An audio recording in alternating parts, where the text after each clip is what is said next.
Hello guys, welcome back to the money video guys and my YouTube channel guys. Today and we are going to talk about guys how can we set notification ringtone in our Oppo phone. Guys, you want to set your phone notification ringtone in your Oppo phone. So how can you set? Today I will show you. I will tell you in this video guys. So before starting video fan, first of all go and subscribe the channel guys. Click the bell icon and like the video. So friends, now let's see how can we set notification ringtone. Guys, we will on our phone setting guys.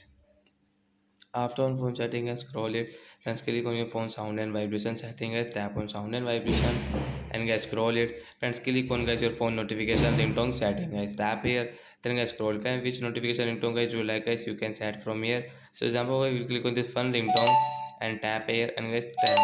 Come back. Friends, you can see notification ringtone will set into fun and guys you can decrease and increase your notification volume from here guys.